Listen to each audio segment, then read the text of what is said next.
There's something I want to show you. But before I do, music, you have to understand that what I'm about to tell you isn't speculation. It's not she music a reinterpretation. It's not a metaphor for colonial exploitation, she music wrapped in provocative language. It's literal. It took place. It was photographed, advertised, attended by millions, backed by governments, sponsored by scientific institutions, and operated in the capitals of the most supposedly civilized nations on Earth for over 100 years. Human beings were placed in enclosures, and tickets were sold for other humans to come and watch them. They called them exhibitions, ethnological expositions, living displays, colonial showcases. The language was always cautious, always scientific in tone, always draped in the vocabulary of progress and education. But the function was exactly the same as any zoo you've ever visited. Living creatures confined to artificial environments, displayed for the curiosity and entertainment of paying spectators. Only these creatures weren't animals. They were people, indigenous people from Africa, Southeast Asia, the Pacific Islands, the Arctic, South America. Men, women, and children taken from their communities, shipped across oceans, and placed behind fences in European and American cities so that white audiences could stare, point, take photographs, and go home feeling they had learned something about the world. This happened from the mid-1800s until 1958, not 1858, but 1958, the year NASA was founded. The year the European Economic Community held its first meeting. The year the modern world was supposedly already modern. That same year, in Brussels, at the World's Fair, the Belgian government operated a Congolese village as a living exhibit. Congolese people behind a fence on display. In 1958, visitors threw bananas at them, and then it stopped. And then the silence began. Because, here's what I can't reconcile's an institution that operated for over a century, attended by hundreds of millions across dozens of countries, photographed, written about, advertised in newspapers, promoted by governments, has been almost completely erased from mainstream historical memory. You weren't taught this in school. It doesn't appear in the standard colonial narrative most Western education provides.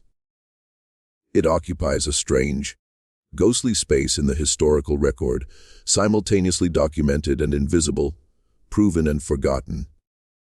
The silence was deafening. Start at the beginning, or at least the point where the practice became industrialized. The 1870s. Karl Hagenbeck, a German animal dealer and zoo entrepreneur, is generally credited with commercializing human exhibitions.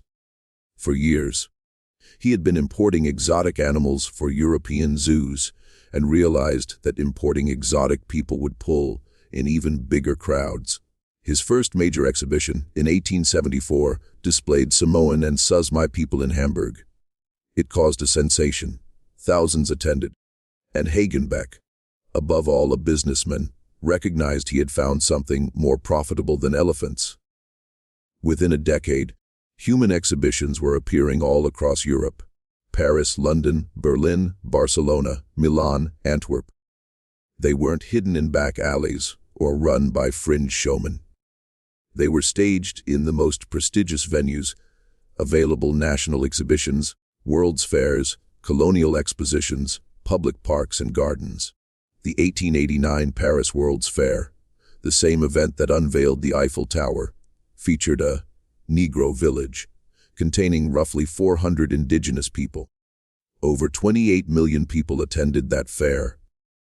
The human exhibits were among the most popular attractions. This raises a simple but critical question. How does an entire civilization look at human beings in enclosures and see education? The answer, and the deeper I went, the clearer it became, is that they were told what to see. The 19th century scientific establishment provided the framework. Evolutionary theory, or rather its grotesque misapplication, had created a hierarchy of human development. Europeans at the top, everyone else arranged below in descending order of supposed civilization. The human zoo wasn't presented as cruelty. It was presented as science. Visitors weren't gawking, they were observing. They weren't being entertained by captive people. They were studying living examples of earlier stages of human evolution. The enclosure wasn't a cage, it was a laboratory. The people inside weren't prisoners, they were specimens. The language of science did what it has always done when placed in service of power. It made the unthinkable sound reasonable. It gave the public permission to look without guilt. It turned an atrocity into a curriculum. And the scale is what makes this impossible to dismiss as a side note. The 1904 World's Fair in Satin. Louis displayed over 1,000 indigenous people from around the world. The Philippine reservation alone covered 47 acres and held 200 Filipinos arranged in tribal groupings for American visitors to observe. The fair's anthropology department explicitly designed the exhibits to demonstrate racial hierarchy, arranging groups from least civilized to most civilized across the fairgrounds so that visitors could literally walk through the supposed stages of human development. The pattern repeats with unsettling precision across decades and continents. The 1897 Brussels International Exposition displayed 260 Congolese people. The 1907 Paris Colonial Exhibition drew 2 million visitors to view indigenous people from French colonies.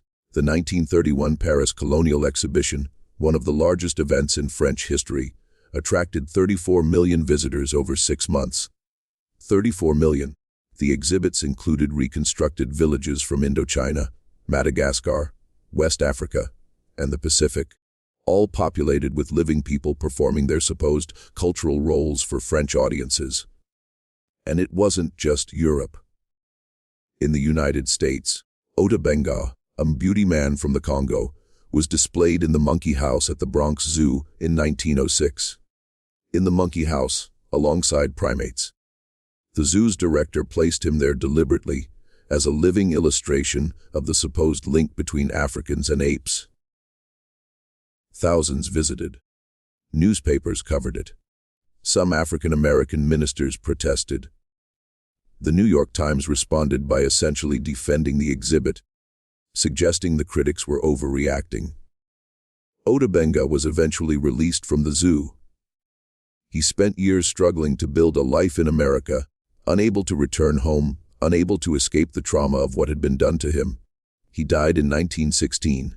He was 32 years old. I need you to sit with that for a moment. A human being was displayed in a cage with monkeys in the largest city in the United States. And the newspaper of record suggested that objecting to this was an overreaction. Now the ending. And this is where the story becomes, if possible, even more disturbing. The human zoos didn't end because of a moral revolution. They didn't end because the public rose up in outrage, because some great reformer shamed nations into stopping, because the scientific community suddenly recognized the obscenity of what it had endorsed. They ended incrementally, quietly, without a definitive moment of reckoning. The last major exhibition, Brussels 1958, closed, and the practice simply wasn't repeated. No declaration, no apology, no formal acknowledgement that what had been done was wrong. The official explanation collapses here. Because when an institution that vast, that public, that deeply embedded in the cultural and scientific establishment of multiple nations simply stops, there should be a reason. A documented reason. A debate. A turning point. The abolition of slavery had its abolitionists. The end of legal segregation had its movement. The end of human zoos had nothing. Nothing except silence. The deeper I went, the more that silence started to look deliberate. Not a conspiracy of active suppression, but something perhaps more effective, a collective agreement, to simply stop talking about it. To let it slide from living memory into archival obscurity. to treat it not as a crime requiring accountability, but as an embarrassment requiring forgetting. And the forgetting has been remarkably successful. Ask an educated European about human zoos and watch what happens. Confusion, disbelief, sometimes outright denial. These were events attended by tens of millions, staged in the most prominent public spaces in the Western world. And within 2 generations, they have been effectively memory holed. Not because the evidence was destroyed, the evidence exists. Photographs, postcards, newspaper accounts, attendance records, government documents, all of it survives. But it exists in archives and academic databases, in the kind of specialized historical scholarship that never reaches the general public. The photographs are the most haunting part. Thousands were taken at these exhibitions. They were sold as postcards, published in newspapers and magazines, collected in albums. For decades, these images circulated openly as souvenirs of a pleasant day out. And then they stopped circulating. Not because they were confiscated or burned. They simply ceased to be reproduced. They were not included in history books, not displayed in museums, not shown in documentaries. They remained in archives, technically available, practically invisible. As if following instructions they didn't fully understand. Here's what I keep returning to. The people in those photographs had names. They had families. They had communities and languages and traditions and entire worlds of meaning that existed before they were scooped up, shipped across oceans, and placed behind fences for strangers to photograph. Many died in the exhibitions, from diseases they had no immunity to, from the cold, from conditions their bodies were never meant to endure. Their deaths were recorded in institutional files with the same clinical detachment used to record the death of a zoo animal. Cause of death. Date. Disposition of remains. Disposition of remains. That phrase, repeated across dozens of exhibition records, opens another layer of this history most people aren't prepared for. Many who died in human zoos were not returned to their communities for burial. Their bodies went to museums, to scientific collections. Their bones were cataloged, measured, studied, stored. Human remains from these exhibitions sat in the collections of major European natural history museums well into the 21st century. Some are still there. The process of repatriation, returning these remains to their communities of origin, is ongoing, incomplete, and in many cases actively resisted by the institutions that hold them. The living display didn't end at death. Even the dead remain specimens.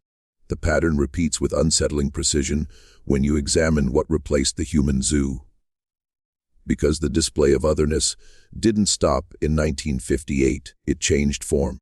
The logic of the human zoo, the idea that non-Western peoples exist as objects of curiosity for Western audiences, migrated into new media, into National Geographic spreads that displayed indigenous bodies with a clinical gaze indistinguishable from the exhibition catalog, into reality television programs that send cameras into remote communities and broadcast their lives as entertainment.